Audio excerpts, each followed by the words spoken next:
اعوذ باللہ من الشیطان الرجیم بسم اللہ الرحمن الرحیم وجعلنا على قلوبهم أكنة أن يفقهوه وفي آذانهم وقرا وإذا ذكرت ربك في القرآن وحده ولوا على أدبارهم نفورا۔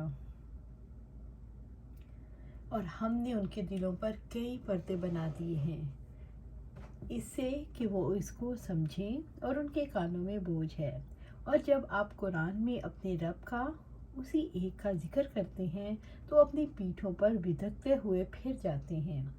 سورۃ بنی اسرائیل آیا 46۔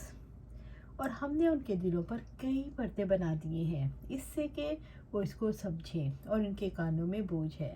اللہ رب العزت نے مشرکوں کے دلوں پر پردے ڈال رکھے ہیں تاکہ وہ قرآن کو نہ سمجھیں۔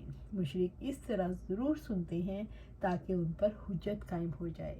جو لوگ آخرت پر یقین نہیں رکھتے وہ اپنے ذہن میں سچائی کی حقیقت کا خود ساختہ معیار بنا لیتے ہیں۔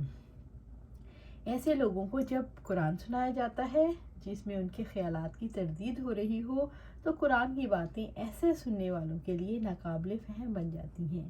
یہ نفسیاتی رکاوٹ ہے جس کی وجہ سے انہیں یہ سمجھ نہیں آتی جس چیز کا وہ سچا مانتے ہیں، جو چیز اسے غلط قرار دے دے وہ سچی کیسے ہو سکتی ہے۔ وفی اذانہم وقرا، اور ان کے کانوں میں بوجھ ہے۔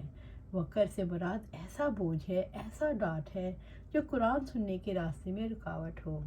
ان کے کان قرآن نہیں سن سکتے، یعنی سن لیں تو فائدہ نہ اٹھائیں، سیدھے راستے پر نہ آ سکیں۔ رب العزت نے فرمایا اور انہوں نے کہا کہ ہمارے دل اس سے پردے میں ہیں جس کی تم ہمیں دعوت دیتے ہو، اور ہمارے کانوں میں بوجھ ہے، اور ہمارے اور تمہارے درمیان ایک حجاب ہے، پھر تم عمل کرو، یقیناً ہم بھی عمل کرنے والے ہیں۔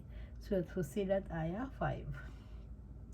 وَإِذَا ذَكَرْتَ رَبَّكَ فِي الْقُرْآنِ وَحْدَهُ، اور جب آپ قرآن میں اپنے رب کا اسی ایک کا ذکر کرتے ہیں، یعنی آپ اللہ تعالیٰ کی توحید کی آیات تلاوت کرتے ہیں اور انہیں شرک سے روکتے ہیں اور توحید کی طرف بلاتے ہیں۔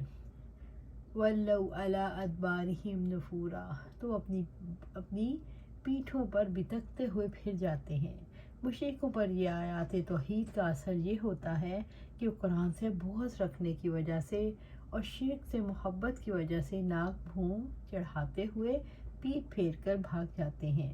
رب العزت نے فرمایا اور جب اکیلے اللہ تعالیٰ کا ذکر کیا جاتا ہے تو ان لوگوں کے دل تنگ پڑتے ہیں جو آخرت پر ایمان نہیں رکھتے، وہ جب اس کے سوا دوسروں کا ذکر کیا جاتا ہے تب وہ خوش و خرم ہو جاتے ہیں۔ سورۃ الزمر آیا 45۔ مشرکوں کا اللہ تعالیٰ کی توحید سے نفرت کا کیا سبب تھا؟ اللہ تعالیٰ کی وحدانیت سے نفرت کا سبب اجتماعی نظام تھا جو جاہلی رسوم و رواج اور بت پرستی پر قائم تھا، اور جس میں قریش کو اقتدار حاصل تھا۔ انہیں یہ ڈر لگتا تھا کہ قرآن کے پختہ نصیحت کے مقابلے میں ان کا نظام بچ نہیں سکے گا، اور نظام نہ بچا تو ان کی قیادت اور سیادت نہیں بچ سکے گی۔ اکنتن کسے کہتے ہیں؟ اکنتن کنان کی جمع ہے، ایسے پردے کو کہتے ہیں جو دلوں میں پڑ جائے۔ وقر سے کون سا بوجھ مراد ہے؟ اس سے مراد ایسا بوجھ ہے، ایسا ڈانٹ ہے جو قرآن سننے کے راستے میں رکاوٹ ہو۔ قرآن سن کر قبول نہ کرنے والوں کی کیسی تصویر کشی کی گئی ہے۔ جو لوگ قرآن سن کر نہیں سمجھتے ان کے دلوں کو دکھایا گیا ہے گویا کہ بہت زیادہ ان کے دلوں کے درمیان پردے پڑے ہیں، اور ایسا شخص ہے جس کے دل پر پردہ پڑا ہے، کانوں میں بوجھ ہے، اور اچانک وہ نفرت سے بھاگ کھڑا ہوتا ہے۔